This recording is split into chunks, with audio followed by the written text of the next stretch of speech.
Hello बच्चों, एक बार फिर से स्वागत है आप सभी का अपने YouTube चैनल श्री गुरुकुल में। और आज बच्चों हम लोग बात करने वाले हैं क्लास 12 के चैप्टर 19 व्यक्तीकरण के बारे में। और आज बच्चों हम लोग पढ़ने वाले हैं व्यक्तीकरण में फ्रिंज की चौड़ाई नापकर प्रकाश के तरंगदैर्घ्य को ज्ञात करना। बहुत ही इंपॉर्टेंट टॉपिक है बच्चों। और इससे आपका यह सिद्ध करने के लिए पेपर में आता है, ये नहीं आएगा तो किसी व्यक्तीकरण में एक छोटी सी पारदर्शी जो प्लेट डाली जाती है वो वाला सिद्ध करने को आएगा। दोनों में से दो आज हम लोग दोनों पढ़ने वाले हैं, उनमें से कोई एक आपके पेपर में निश्चित ही आएगा। इस बात को ध्यान रखिएगा, ठीक है। और इससे पहले के टॉपिक हम लोगों ने पढ़ लिए हैं, तो ये टॉपिक हमको पढ़ना है। क्या है सर आज का टॉपिक?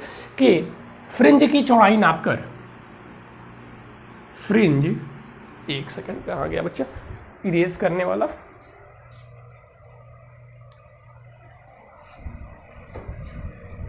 चलिए। फ्रिंज की चौड़ाई नापकर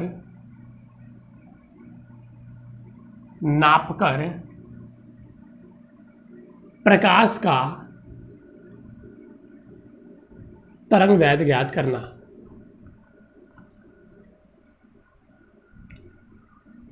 तरंग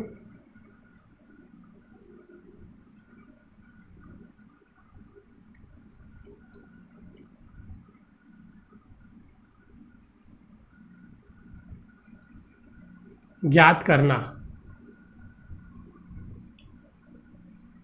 तो सबसे पहले इसमें आपको बच्चों जो समझना होगा वो फिगर समझना होगा। फिगर बहुत ज़्यादा इंपॉर्टेंट है, मैं फिर से बता दे रहा हूँ। अगर आप फिगर समझ जाते हैं तो और सारी चीज़ें आपके लिए आसान हो जाएंगी, ठीक है। सबसे पहले फिगर कैसा बनेगा तो सर, तो हम लोगों को पता है कि व्यक्तीकरण में क्या होता है सर, एक ही प्रकाश स्रोत होता है, दो छिद्र से उसे हम लोग पास करते हैं। तो देखिए इसमें भी सेम वही रूटीन हम लगाएंगे। हमारे पास एक ही प्रकाश स्रोत होगा, जैसे कि आप देख सकते हैं यहाँ पे हमारे पास एक छोटा सा ले लीजिए आप प्रकाश स्रोत है, ठीक है। इसको हम लोग एस नाम दे देते हैं।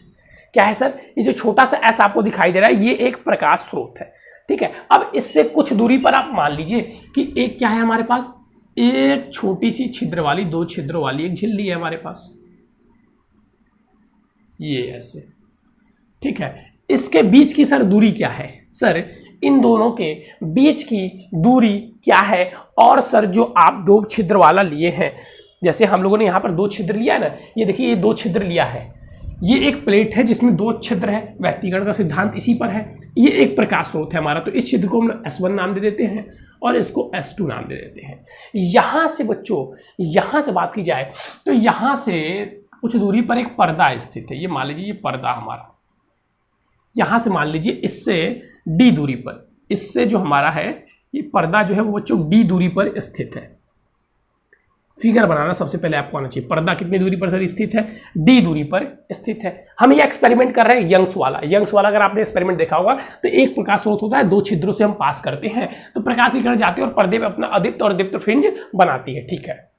समपोषी विनाशी अभी आप जिसको पढ़ के आए हैं। अच्छा सर, अब सर नेक्स्ट क्या होगा? नेक्स्ट देखो बच्चों, इन दोनों छिद्रों के बीच की जो दूरी है ये भी हमको पता होना चाहिए। तो ये दूरी जो है वो कितनी है सर, ये D है। ये दूरी जो है कितनी है, D है। ये दूरी कितनी है, D है, ठीक है सर। अब देखिए क्या होता है कि यहां से प्रकाश निकलता है, यहां से जब प्रकाश निकलता है, यहां से कहां से सर, S से। प्रकाश सबसे पहले कहां से निकलता है, X से, S से। तो S से प्रकाश निकलने के लिए आप यहां पे देखेंगे तो यहां पे आप हाइगेंस वाला सिद्धांत देखेंगे तो यहां से प्रकाश निकलता है, मैं यहां पे दिखाने रहा हूं, फिर ऐसे ऐसे ऐसे ऐसे जाता है। तो हाइगेंस के सिद्धांत के अनुसार, ठीक है, हाइगेंस के द्वितीयक सिद्धांत के अनुसार यहां से प्रकाश क्या होता है, एक प्रकाश यहां से निकलेगा और एक प्रकाश यहां से निकलेगा। ध्यान दीजिएगा, एक प्रकाश यहां से निकलेगा तो सर ये एक हमारा प्रकाश हो गया जो कि यहां पे मिल रहा है, और ये इसके साथ यहां पर मिल रहा है, ठीक है। ये इसके साथ कहां पे मिल रहा है सर, यहां पे मिल रहा है। और ये मान लीजिए बिंदु P पर एक फ्रिंज बना रहे हैं, बिंदु P पर एक फ्रिंज बना रहे हैं सर। इसके केंद्रीय में मान लीजिए, अब इसके कोई भी चीज हमें निकालनी होती तो कैसे हम निकालते हैं, केंद्र से निकालते हैं।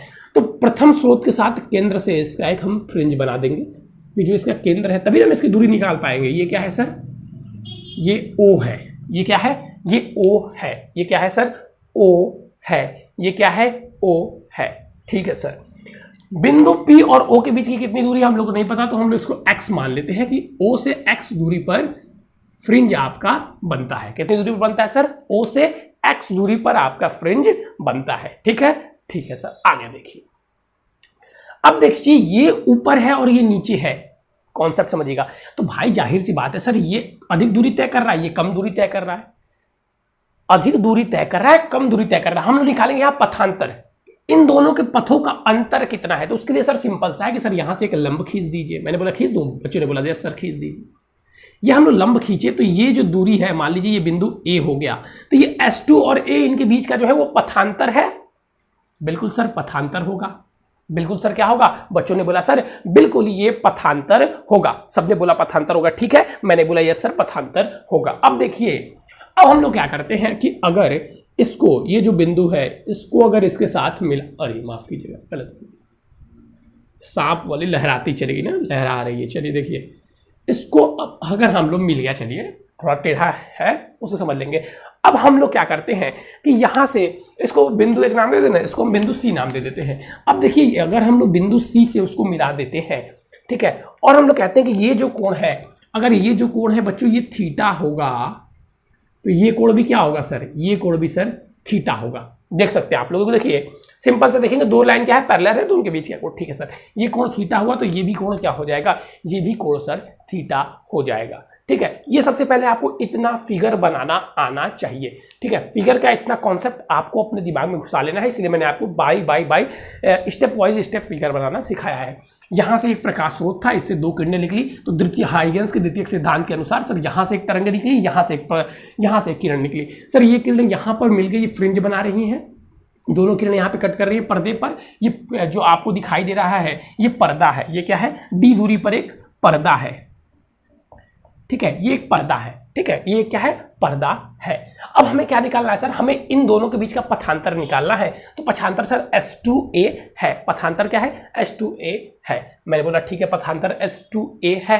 अब आप लोग लिखेंगे, ठीक है, अब जैसे आप लोग अगर आ जाता है तो लिखने के लिए, अगर मान लीजिए सिद्ध करने का आता है तो बहुत ज़्यादा चीज़ लिखने की आवश्यकता नहीं है। बहुत बच्चे क्या करते हैं कि बुक में जैसे इतना बड़ा लिखा रहता है वो कॉपी में भी इतना बड़ा लिख देते हैं, बोर्ड की नहीं बच्चा, एग्जामिनर आपका मेनली यही देखता है, लेकिन हमें कुछ चीज़ें बतानी होती है। जैसे कि क्या, एक प्रकाश स्रोत S है, प्रकाश स्रोत से कुछ दूरी पर दो छिद्रों वाला एक प्लेट लगा हुआ है, जिन दोनों छिद्रों के बीच की दूरी क्या है, D है, तथा इस स्रोत से, स्लिट से D दूरी पर, स्लिट से प्रथम स्रोत से D दूरी पर एक पर्दा लगा हुआ है, एक पर्दा लगा हुआ है। ठीक है, इससे चलने वाली किरण स्रोत S1, छिद्र S1 और S2 से चलने वाली प्रकाश की किरण पर्दे पर बिंदु P पर एक फ्रिंज का निर्माण करती है। बस इतनी चीजें अगर आप लिख देंगे तो काफी है। उसके बाद से एग्जामिनर फिगर देखकर समझ जाएगा। उसके बाद से एग्जामिनर क्या करेगा सर, उसके बाद से सर एग्जामिनर जो है आपका फिगर देख के समझ जाएगा। उसके बाद से आपको कोई भी बहुत ज्यादा कॉन्सेप्ट यूज करने की आवश्यकता नहीं है। तो यहां से हम लोग क्या देख रहे हैं सर, जो पथांतर है, क्या है, पथांतर है कि सर जो पथांतर आपने कहा ना, जो सर पथांतर है वो कितना है सर, जो पथांतर है यानी कि जो पथांतर है, पथांतर क्या हो जाएगा सर, यहाँ पे S2A, यही ना अधिक दूरी है, यस सर S2A कितना है, तो सर ये S2A जो होगा ये क्या होगा सर, S2P1 माइनस S1P, इन्हीं के बीच के अंतर को पथांतर हम लोग कह रहे हैं, जो कि ये है, क्योंकि इस पर हम लोग लंब खींचा है। ठीक है, मैंने सबने बोला ठीक, मैंने बोला ठीक। अब अगर आप लोग ध्यान देंगे तो एंगल पे ध्यान दीजिए, S2, S1 और A, मैं त्रिभुज की बात कर रहा हूं, त्रिभुज, एक सेकंड यार ये चल क्यों नहीं रहा है, एक सेकंड थोड़ा सा वेट करिएगा बच्चों, मैं इंक थोड़ा सा डाल देता हूं। इंक भी तो लग रहा है खत्म ही हो पड़ा है। चलिए आइए इसी से कोशिश करते हैं, इंक भी जवाब देने के। चलिए अब ध्यान दीजिएगा, अब देखिए ये सर हम त्रिभुज की किसकी बात कर रहे थे, कहां पे गए, हाँ S2A, तो यहां पे सर S2S1A या S1A, जो भी आप लेना चाहते हैं कोई भी ले सकते हैं। और दूसरे त्रिभुज की अगर हम बात करें सर, दूसरे अगर त्रिभुज की हम बात करें, यहां पे हम लोग A को बीच में रख लेते हैं, तथा जो दूसरा त्रिभुज है, दूसरा त्रिभुज कौन सा सर, दूसरा त्रिभुज को ध्यान से देखिएगा, C, क्योंकि ये भी थीटा है, ये भी 90 है, ये भी 90 है, तो सर C और PO, सर COP समरूप है, क्या है, समरूप है। अब भैया जब दो त्रिभुज समरूप होंगे तो उनकी जो सम्मुख भुजाएं का अनुपात होगा सर बराबर होगा कि नहीं होगा? जी सर बिल्कुल, उनकी सम्मुख भुजाओं का जो अनुपात होगा वो बराबर होगा, वो बराबर होगा। तो अब क्या किया जाए सर? अब क्या किया जाए? तो सब बच्चों ने बोला सर कुछ मत कीजिए, आप बस आप यहाँ पे देखिए कि सर सम्मुख भुजाओं का अनुपात निकालना है। तो सर देखिए S2 अपॉन में S1, S2 अपॉन में A अपॉन में हो जाएगा सर S1 अपॉन में S2। सबने बोला ठीक, मैंने बोला ठीक, सबने बोला ठीक और मैंने बोला ठीक। बराबर में क्या हो जाएगा सर? बराबर में हो जाएगा सर OP अपॉन में CO, OP अपॉन में CO। यहां तक सबसे पहले चीजों को देखिए और समझने का प्रयास कीजिए। यहां तक सबसे पहले चीजों को देखिए और समझने का प्रयास कीजिए बच्चों। यहां तक चीजों को देखिए और समझने का प्रयास कीजिए। सर समझ में आ गया यहां तक? अब देखिए अगर हम यहां से क्या करते हैं, S1 S2 को मल्टीप्लाई कर देते हैं तो S2A इक्वल टू क्या हो जाएगा सर? OP अपॉन में CO इंटू में S1 S2। अब ध्यान दीजिए मैं वैल्यू रखूंगा। OP क्या है सर? सर O यहाँ पे है, P वहाँ पे है सर, उसकी दूरी हमने x मानी थी सर, वो x है अपॉन में CO क्या है सर? CO सर जो C है O है सर, CO अरे माफ़ कीजिएगा पर्दे से पर्दे के बीच की दूरी है ना, तो सर CO सर जो CO है वो D है सर, जो CO है वो D है। और S1 S2 sir S1 S2 कितना है sir? S1 S2 small d है। S1 S2 क्या है? स्मॉल d है। इतनी सारी चीज़ें क्लियर है? जी सर बिल्कुल इतनी सारी चीज़ें क्लियर है। अब ये S21 क्या है सर? यही तो पथांतर है। तो हम लोगों ने यहाँ से पथांतर निकाल लिया। क्या हमारा उद्देश्य पथांतर निकाला था? नहीं, हमें दृप्त फ्रिंज को नापना था और उससे सहायता से प्रकाश का तरंग ज्ञात करना था। तो हम लोगों ने सबसे पहले तो पथांतर निकाल लिया। ठीक है सर, हम लोगों ने पथांतर निकाल लिया। अब आइए यहां तक करने के बाद से अब हम लोग आएंगे दीप्त फ्रिंज पर और अदीप्त फ्रिंज पर। ठीक है सर, अब अगर आप लोग ध्यान देंगे तो दीप्त फ्रिंज का पथांतर क्या हो सकता है सर? अगर हम स्पेसिफिक किसके बारे में बात कर रहे हैं सर आप? तो हम स्पेसिफिक बात कर रहे हैं दीप्त फ्रिंज के बारे में। दीप्त फ्रिंज का, दीप्त फ्रिंज में सबको पता है कि सर जो दीप्त फ्रिंज का पथांतर होता है वो क्या होता है सर? दीप्त फ्रिंज का पथांतर m लैम्डा होता है। m लैम्डा होता है कि नहीं होता है? जहां सर m इक्वल टू 0 1 2 3 4 5 6 कुछ भी हो सकता है। सही कह रहा हूं नहीं से कह रहा हूं? जी सर बिल्कुल। यानी कि इस पथांतर को हम लोग क्या लिख सकते हैं दीप्त फ्रिंज के लिए? याद रखिएगा क्या लिख सकते हैं सर? m लैम्डा अपॉन में x बाई d इंटू में d। ठीक है, x बाई डी इंटू में डी। अब हमारा सर मेन एम क्या था सर? हमारा मेन एम तो इसको निकाल करना था x को, कि आखिर कितनी दूरी पर फ्रिंज बन रहा है। तो सर x इक्वल टू हम लोग लिख सकते हैं m लैम्डा d अपॉन में d, m lambda d upon में d, m lambda d upon में d। ठीक है, m लैम्डा d अपॉन में d। यहां तक कर लीजिएगा। ये m को मैं यहां से इरेज कर दे रहा हूं क्योंकि मैं इधर अब आपको अदीप्त फ्रिंज का करके दिखाऊंगा। किसका सर? अदीप्त फ्रिंज का। अब देखिएगा अदीप्त फ्रिंज के लिए हम लोग आते हैं। अदीप्त फ्रिंज के लिए, अदीप्त फ्रिंज के लिए सर अदीप्त फ्रिंज में भी हम सभी को पता है कि जो अदीप्त फ्रिंज की पथांतर होता है वो क्या होता है? अदीप्त फ्रिंज का जो पथांतर होता है सर वो पथांतर आपको देखने को मिल जाएगा m माइनस में 1/2 लैम्डा, जहां सर m इक्वल टू 1 2 3 4। यहां पे जीरो नहीं हो सकता। और यहां पर सर जीरो का मतलब क्या है सर? यहां पे m की वैल्यू आपने बताई थी 0 1 2 3। सर इसका मतलब क्या है? यानी कि अगर हम लोग जीरो रखते हैं तो प्रथम फ्रिंज की o से दूरी बताएगा। केंद्रीय, सॉरी माफ कीजिएगा, केंद्रीय फ्रिंज की। जीरो रखते हैं केंद्रीय फ्रिंज, वो केंद्रीय फ्रिंज के बारे में बताएगा। 1 रखेंगे तो प्रथम फ्रिंज के बारे में, प्रथम दीप्त फ्रिंज याद रखेंगे, प्रथम दीप्त फ्रिंज के बारे में। 2 रखें तो द्वितीय दीप्त फ्रिंज, 3 रखेंगे तो तृतीय दीप्त फ्रिंज के बारे में हमें जानकारी मिलेगी। ठीक इसी प्रकार से अदीप्त फ्रिंज का भी पथांतर जो होता है वो सर होता है m माइनस में 1/2 लैम्डा। तो यहां से हम पथांतर S2A की जगह क्या रख सकते हैं सर? m माइनस में 1/2 इंटू में लैम्डा इक्वल टू में क्या हो गया सर? इक्वल टू में सर एक्स डी अपॉन में डी, एक्स डी इंटू में डी, एक्स डी इंटू में डी। ठीक है सर, यहां तक सर हमें किसी को कोई डाउट है? नहीं सर, यहां तक तो हम सभी को क्लियर हो गई चीजें। यहां तक तो सर हम सभी को क्लियर हो गई। तो फिर भैया हमको यहां पे क्या निकालना है सर? x निकालना है। तो बस मल्टीप्लाई कर दीजिए। तो x इक्वल टू क्या हो जाएगा सर? m माइनस में 1/2 और m/2 d lambda D upon में डी। ये हो गया आपका किसके लिए? अदीप्त फ्रिंज के लिए। ये किसका हो गया? अदीप्त फ्रिंज के लिए। अब हमें दो चीज़ और याद करनी है, एक फ्रिंज की चौड़ाई और एक फ्रिंज की कोणीय चौड़ाई। तो सबसे पहले आप लोग इसको कर लेंगे, तो फिर मैं इसको इरेज करूंगा। ठीक है, जल्दी से इसको नोट कर लीजिएगा, जल्दी से। चलिए, दीप्त फ्रिंज की और अदीप्त फ्रिंज की चौड़ाई अब हम लोग, माफ कीजिएगा, चौड़ाई निकालनी है। ठीक है, चलिए अब मैं ऊपर का यहाँ पे इरेज करता हूँ। फ्रिंज की चौड़ाई के बारे में अब हम लोग चर्चा करेंगे, क्योंकि हमें चौड़ाई ही नापना था ना भैया। चौड़ाई नापना था कि नहीं नापना था? जी सर। तो अब चौड़ाई इतना हम लोग पक्षांतर किए हैं और इतना हम लोग जो माथा पच्च किए हैं, किस लिए किए हैं? फ्रिंज का सर चौड़ाई ही निकालने के लिए। अब मैं पूछूंगा कि सर फ्रिंज का चौड़ाई क्या होता है, तो सर बच्चे कहेंगे सर फ्रिंज की चौड़ाई हम लोग कैसे निकाल सकते हैं? सर फ्रिंज की चौड़ाई, जैसे मान लीजिए हम अब बात करते हैं कि सर एक फ्रिंज इतनी दूरी पर बन रहा था और दूसरा फ्रिंज इतनी दूरी पर बन रहा था। तो अगर सर हम ऐसा करें, सर अगर हम ऐसा करें कि दोनों फ्रिंजों में से उसके अगले फ्रिंज में से, जैसे मान लीजिए ये फ्रिंज था और ये उसका अगला फ्रिंज था, तो अगर हम इस फ्रिंज की जो ओ से दूरी है उसको अगर हम माइनस कर दें, तो क्या इस फ्रिंज की चौड़ाई नहीं मिल पाएगी? जी सर बिल्कुल, चौड़ाई पता चल जाएगी।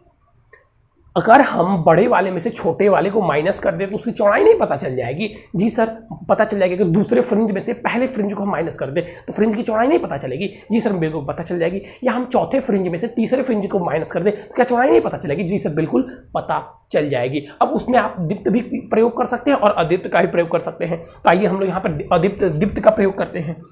फ्रिंज की चौड़ाई क्या हो सकता है? तो फ्रिंज की चौड़ाई कहाँ गया यार? हाँ, फ्रिंज की चौड़ाई, एक सेकंड बच्चों, एक सेकंड हम लोग को निकालनी है क्या? फ्रिंज की चौड़ाई। तो चलिए भाई, बस हम लोग सिंपली क्या करते हैं सर, मतलब उससे एक अधिक वाले में से माइनस कर देते हैं। और हमें कुछ चीज़ करने की आवश्यकता है तो नहीं करनी है। तो सर हमें पता है कि जो फ्रिंज की चौड़ाई होगी वो कितनी हो जाएगी। यहाँ पर मैं रेड का यूज कर रहा हूँ। फ्रिंज की चौड़ाई बराबर है,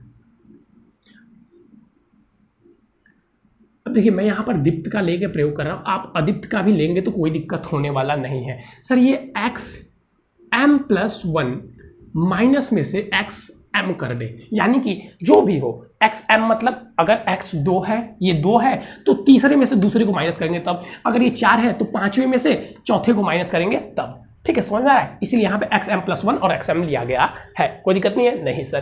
तो आइए हम दीप्त फ्रिंज के लिए निकाल देते हैं। तो सर हो जाएगा सिंपली, अगर आप करेंगे तो xm+1 कितना हो जाएगा? सर यहाँ पे m+1 रख दीजिए बस। तो m+1 इंटू में लैम्डा d अपॉन में d, और सर xm के लिए, सर xm के लिए हो जाएगा m लैम्डा d अपॉन में d। अब देखिए हम क्या करते हैं कि इसका मल्टीप्लाई करते हैं। तो sir m lambda d upon में d प्लस में लैम्डा d अपॉन में d माइनस में m लैम्डा d अपॉन में d। सर ये दोनों कट जाएगा तो आ जाएगा आपका क्या? लैम्डा d अपॉन में d, और इसको हम लोग w से डिनोट करते हैं। और यही है हमारी फ्रिंज की चौड़ाई। यही है बच्चों हमारी फ्रिंज की चौड़ाई। यस सर बिल्कुल, देखिए हम लोग निकाल दिया ना, यही है हमारी फ्रिंज की चौड़ाई। अगर आप अदीप्त फ्रिंज के सहारे भी करते, अगर आप यहाँ पर ध्यान दें बच्चों कि अदीप्त फ्रिंज के सहारे भी करते, तब भी आपकी जो फ्रिंज की चौड़ाई है वो इतनी ही आती। तब भी आपकी जो फ्रिंज की चौड़ाई है वो इतनी ही आएगी। ठीक है, तब भी आपके जो फ्रिंज की चौड़ाई है वो इतनी ही आएगी। W equal to lambda D upon में D, W equal to lambda D upon में D, W equal to lambda D upon में डी। ठीक है, ठीक है सर। नेक्स्ट देखिएगा, इतनी सारी चीजें क्लियर है? जी सर बिल्कुल, इतनी सारी चीजें क्लियर है। अब हमें कोणीय चौड़ाई भी याद करनी है। तो कोणीय चौड़ाई क्या होती है सर? कोणीय चौड़ाई को हम लिख सकते हैं W अपॉन बस D। अगर आप ऐसे भी लिखेंगे कोणीय चौड़ाई, देखिए एक तो फॉर्मूला होता है उसका भी निकालने का, लेकिन अगर आप सिंपल तरीके से भी निकालना चाहते हैं तो हम लिख सकते हैं xm अपॉन में d लिखिए या d अपॉन में d लिख दीजिए। कोणीय चौड़ाई की अगर बात होती है तो कोणीय चौड़ाई कैसे हम निकालेंगे? देखिए किसी भी फ्रिंज की अगर हम चौड़ाई की बात करते हैं तो यहाँ पे हम कोणीय चौड़ाई की बात कर रहे हैं। तो चौड़ाई का मतलब सर अगले में से अगला, लेकिन पहले कोणीय चौड़ाई होता क्या है उसको देख लीजिए। किसी भी फ्रिंज की अगर हम कोणीय दूरी के बारे में बात करें तो कोणीय दूरी क्या हो जाएगी? कोणीय दूरी जो हो जाएगी, कोणीय विस्थापन आप जिसको कह सकते हैं sir, lambda m equal to xm upon में d। ठीक है, सॉरी कैपिटल D। तो हम कोणीय चौड़ाई के बारे में बात करें, किसके बारे में सर? कोणीय चौड़ाई। अरे यार एक सेकंड माफ कीजिएगा बच्चों, गलत लिख दिया मैंने, कोणीय इरेज करने वाला, कोणीय चौड़ाई क्या हो जाएगा, सेम चीज सर चौड़ाई के बारे में बात करें तो कोणीय विस्थापन ये होता है। तो सर यहाँ पर देखिए जो कोणीय चौड़ाई आपका हो जाएगा वो सर मान लीजिए कोणीय चौड़ाई को हम किससे रिप्रेजेंट करते हैं, तो थीटा से मान लीजिए रिप्रेजेंट करते हैं, ठीक है। तो क्या हो जाएगा sir, S theta m plus 1 minus में थीटा एम, ठीक है, सेम फॉर्मूला। तो सर थीटा एम प्लस 1, तो sir theta m plus x m का मतलब क्या हो गया बच्चों, वही था जो लेमडा डी अपॉन में डी। तो सर इसका हो जाएगा आपका लेमडा डी, और ऊपर का डी देखिए ये कट जाएगा, क्यों, क्योंकि इसके अपॉन में डी है, सॉरी पहले एम प्लस 1 लिखना था, तो एम प्लस 1 और लेमडा अपॉन में डी, ठीक है। माइनस में आपका क्या हो जाएगा, माइनस में सर हो जाएगा एम लेमडा डी, फिर क्या करना है सर, ब्रैकेट को खोल दीजिए, तो सर हो जाएगा m lambda d plus lambda upon में डी माइनस में एम लेमडा अपॉन में डी, इससे ये कट गया तो हमारा क्या आ जाएगा सर, कोणीय चौड़ाई सर लेमडा अपॉन में डी, लेमडा अपॉन में डी, इसको नोट कर लीजिएगा, लेमडा अपॉन में डी। चलिए बस यही हमें निकालना था। कोणीय चौड़ाई भी हम लोगों ने बच्चों ज्ञात कर लिया है, कोणीय चौड़ाई भी हम लोगों ने क्या ज्ञात कर लिया सर जी, लेमडा अपॉन में डी। तो थीटा इक्वल टू हम कह सकते हैं लेमडा अपॉन में।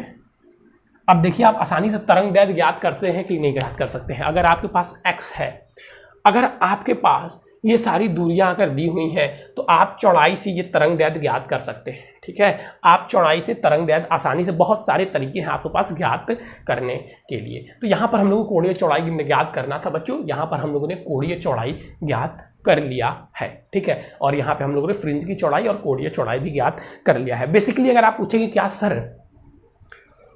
सर ये जो आप करवाए हैं फ्रिंज की चौड़ाई नाप का, सर क्या इसका डिराइवेशन आता है, तो मैं कहूँगा नहीं, बिल्कुल। अगर मैं रियलिटी बताऊं तो नहीं, बहुत कम 10% चांस इसके होते हैं कि ये वाला डिराइवेशन आएगा, हाँ। लेकिन इसके फॉर्मूले पर क्वेश्चन हर वर्ष आते हैं, इसमें मैं एक बार भी ना नहीं कहूँगा कि इसमें फॉर्मूले पर हर वर्ष आते हैं। अब दूसरा प्रश्न आता है, क्या सर इस चैप्टर से जो अगला वाला है जिसमें हम फ्रिंज की एक पतली सी प्लेट डालते हैं एन अपूर्णांक वाली, वो आता है कि नहीं, तो वो 100% आता है। 95% चांस होते हैं कि आपके पेपर में उसका डिराइवेशन आएगा, ठीक है। 95% चांस होते हैं कि उसका डिराइवेशन आपके पेपर में आएगा। चलिए तो कितना विस्थापन होता है पथ में, बस हम लोग को वही निकालना है, जल्दी से इसको कर लेंगे तो हम वो करेंगे।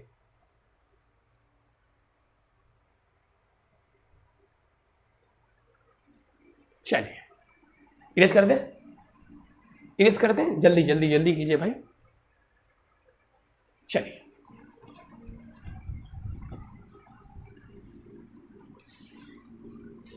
ये फिगर मैं इरेज नहीं करना चाहिए था, लेकिन चलिए कर दे रहा हूं।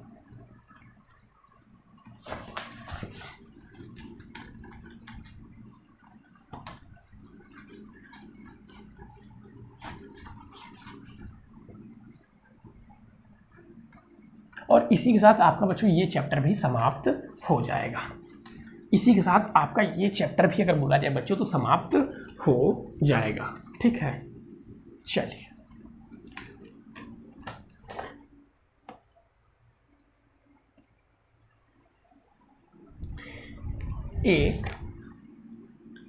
एक व्यक्तिकरण पुंज के मार्ग में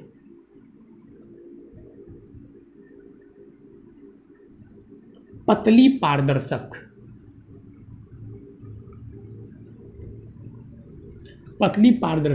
प्लेट का प्रभाव,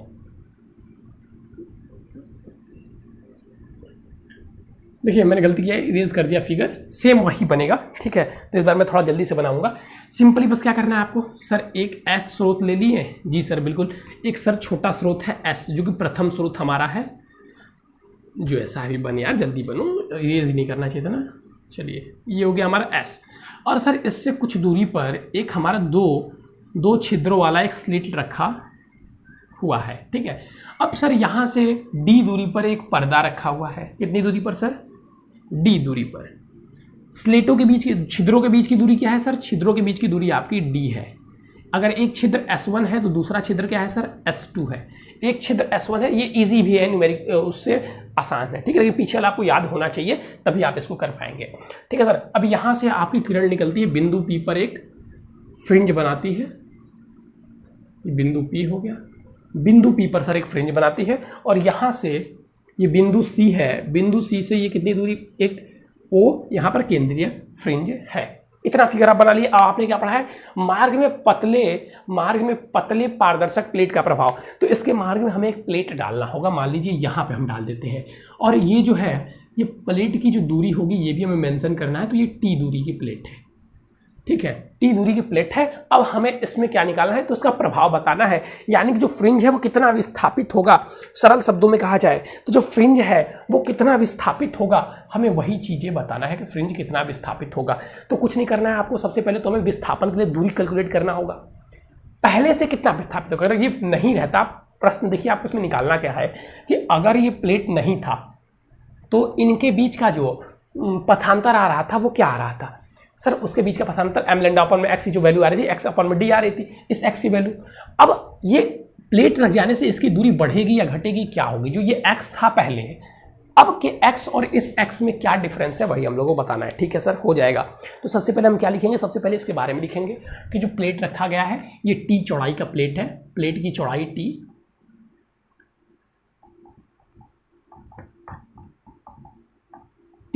तथा n अपवर्तनांक है n,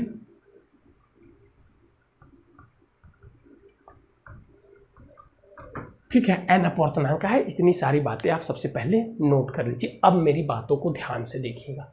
फिर से जो आपको लिखना होगा, क्या लिखना होगा कि एक स्रोत S है जिससे निकलने वाली प्रकाश की किरण एक पतले स्लिट जिसमें दो छिद्र S1 S2 है होकर जाती है तथा स्लिट से D दूरी पर स्थित एक पर्दे पर बिंदु P पर फ्रिंज बनाती है जो कि केंद्रीय फ्रिंज O से X दूरी पर बनता है। इतनी बातें सबसे पहले आपको कंप्लीट करनी होगी। इतनी बातें आपको कंप्लीट करने के बाद से अब जो बातें मैं आपको बता रहा हूं उन बातों पर ध्यान दीजिएगा। उन बातों पर अब हम लोगों को क्या देना है सर, उन बातों पर अब ध्यान दीजिएगा जो बातें मैं आपके साथ शेयर कर रहा हूं।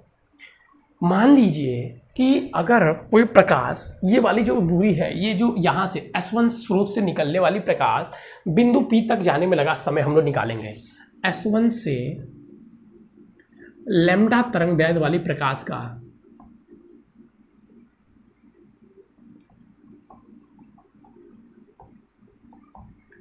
बिंदु P तक जाने में लगा समय,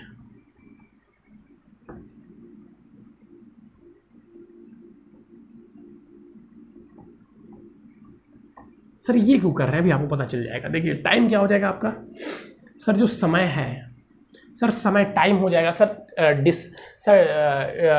स्पीड इक्वल टू होता है डिस्टेंस अपॉन में टाइम, तो sir time equal to distance upon में स्पीड। ठीक है, तो अगर आप देखेंगे तो S1 से P जो प्रकाश है, अगर मान ले कि S1 और P दूरी है तो इसमें से -T कर दे, यानी कि S1 माइनस P, ब्लैक का यूज, रेड का यूज कर रहे हैं, दिखाई दे रहा है ना। चलिए S1 P माइनस में जो T दूरी है, ठीक है, ये पूरी दूरी में से अगर T घटा दे तो इतनी दूरी जो लैम्डा तरंग दैर्ध्य का प्रकाश है वो कहाँ चल रहा है, वायु में चल रहा है। इसी और पदार्थ का अपवर्तनांक n है ना, पदार्थ का अपवर्तनांक में जो दूरी चल रहा है वो अलग है, वो T दूरी बस चल रहा है, लेकिन इतनी दूरी कितने में चल रहा है, ये S1 माइनस T दूरी सर किसमें चल रहा है, किसमें चल रहा है, वायु में। और वायु में प्रकाश की चाल क्या होती है, C। वायु में प्रकाश की चाल क्या होती है, C। क्या सर बस यहीं पे खत्म हो जा रहा है, नहीं नहीं, इतना समय तो उसको वायु में चलने में लगा ना, इतनी दूरी प्लस T दूरी और तो चल रहा है ना प्लेट के अंदर, तो प्लेट के अंदर उसकी चाल क्या होगी सर, प्लेट के अंदर उसकी चाल होगी T अपॉन में V, क्योंकि दूरी क्या है, T है और चाल क्या है, V।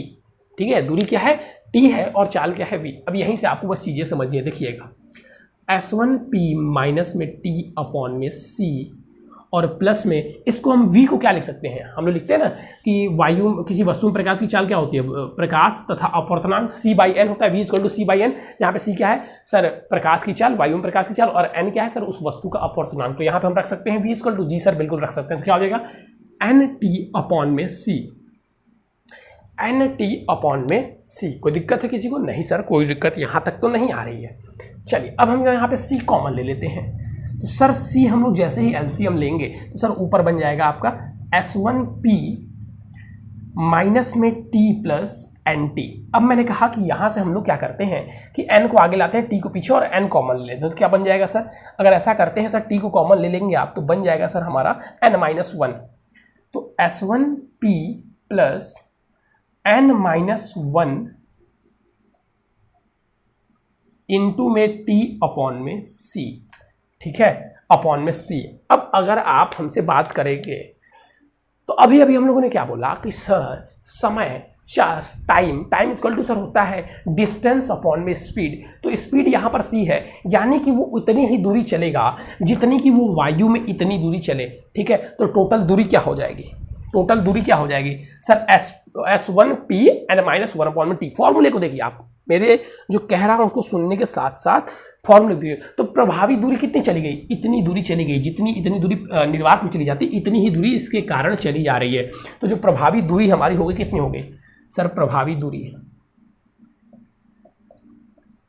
सर जो प्रभावी दूरी हो गई वो कितनी हो गई, S1P प्लस n-1 अपॉन में टी, क्योंकि सी क्या है, चाल है। इतना कॉन्सेप्ट सबके समझ में आया कि नहीं आया? जी सर बिल्कुल, इतने कॉन्सेप्ट में कोई दिक्कत नहीं है। तो सर बहुत ही आसान था सर, ये तो बहुत ही आसान था। यहाँ पर हम में से किसी को कहीं भी कोई दिक्कत नहीं हुई है, किसी को कोई दिक्कत नहीं हुई है।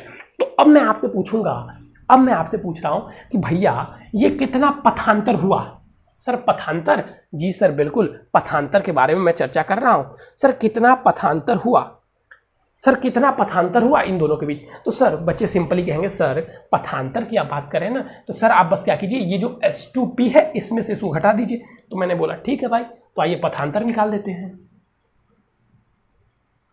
पथांतर कैसे निकालते थे, S2P में से S1P माइनस कर देते थे। तो सर क्या आ जाएगा, S2P और माइनस सर किसको इस बार करेंगे, इसको करेंगे। क्यों सर, क्योंकि सर ये जो दूरी है S1P नहीं है, ये है। तो यहाँ पे क्या हो जाएगा सर, S1P माइनस में n-1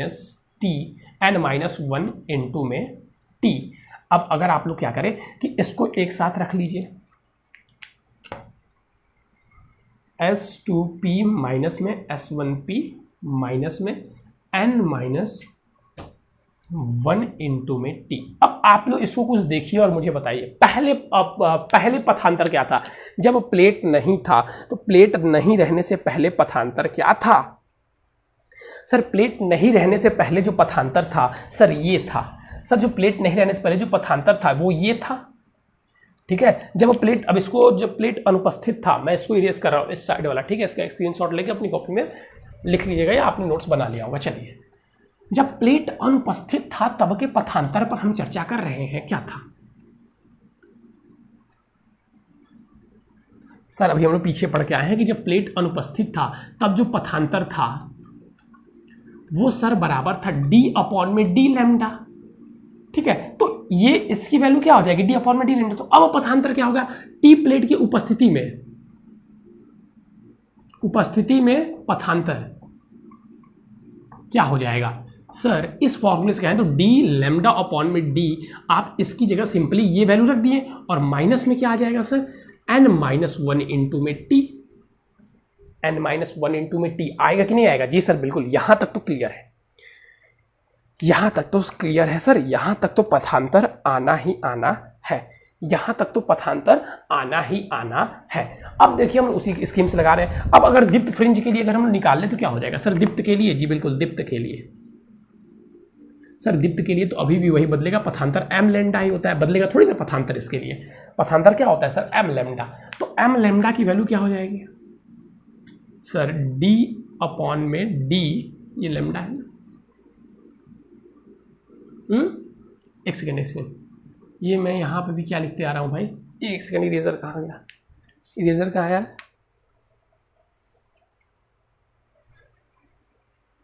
इरेजर, चल हाथ में ही इरेजर था, इधर उधर खोज, XM सर, यहाँ पे भी XM, तो यहाँ पे भी क्या हो जाएगा XM, और यहाँ पे माइनस में n-1 इंटू में t। अब हम यहाँ से क्या निकालेंगे सर, x की वैल्यू निकालेंगे तो क्या हो जाएगा, इसको इधर लाना पड़ेगा सर। तो x इक्वल टू हो जाएगा सर d अपॉन में d और ब्रैकेट में m लैम्डा प्लस में n-1 इंटू में t। ये हो जाएगा कि नहीं हो जाएगा, जी सर ये हो जाएगा।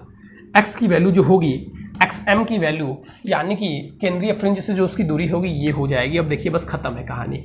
और जब अनुपस्थित था तब दूरी क्या थी सर? जब अनुपस्थित था, अनुपस्थिति में जो सर XM डैश इसको मान लीजिए, ये क्या हो रहा था सर? ये तो सर उस समय सिंपली था d lambda m lambda d upon में d, ये था सर। तो इससे हम निकाल सकते हैं कि पहले ये था अब ये हो गया, यानी कि ये इतना बढ़ रहा है तो इसमें से इसको माइनस कर दो, इसमें से इसको माइनस कर देंगे तो क्या चीज़ें नहीं निकल जाएगी सर? बिल्कुल निकल जाएगी। तो फ्रिंज का विस्थापन हमें निकालना था, अब हम लोग आइए निकाल देते हैं। तो फ्रिंज का जो विस्थापन होगा कितना हो जाएगा? तो सर फ्रिंज का विस्थापन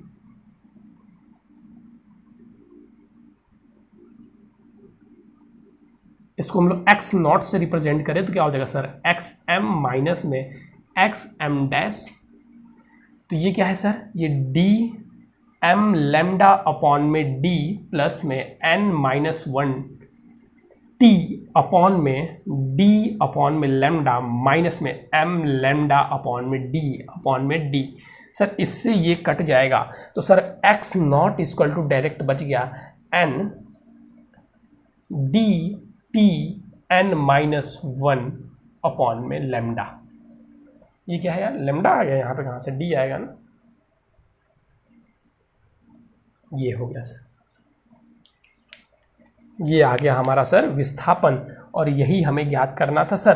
तो जी बिल्कुल यही हमें बच्चों ज्ञात करना था। इसी के साथ बच्चों ये हम लोग का चैप्टर भी समाप्त हो जाता है। इसी के साथ बच्चों अगर हम लोग बात करें तो ये चैप्टर भी हमारा समाप्त हो जाता है। ये हम लोगों ने फ्रिंज का विस्थापन ज्ञात कर लिया, फ्रिंज का विस्थापन ज्ञात कर लिया। ठीक है, तो बच्चों इस बार इसको ध्यान से देख लीजिएगा। ये व्यक्तिकरण हमारा इसी के साथ समाप्त हो जाता है। अब हमारा जो नेक्स्ट चैप्टर स्टार्ट होगा वो विवर्तन स्टार्ट होगा। कौन सा स्टार्ट होगा सर? विवर्तन। और बहुत छोटा सा चैप्टर है, वो एक दिन में ही इस समाप्त, या 2 दिन में, 1 या 2 दिन में वो समाप्त हो जाएगा। तो सभी बच्चे इसको कंप्लीट अच्छी तरीके से कर लेंगे। फ्रिंज के बीच कितना विस्थापन हुआ मैंने आप लोगों को निकाल कर बता दिया। तो चलिए बच्चों आज के लिए बस इतना ही। Thank you, have a nice day. फिर मिलेंगे नए और इंपॉर्टेंट टॉपिक के साथ। तब तक पढ़ते रहिए, मन लगाएगा और बढ़ते रहिए। इसको जिनको नोट करना हो जल्दी से नोट कर लेंगे। थैंक यू बच्चों, हैव अ नाइस डे।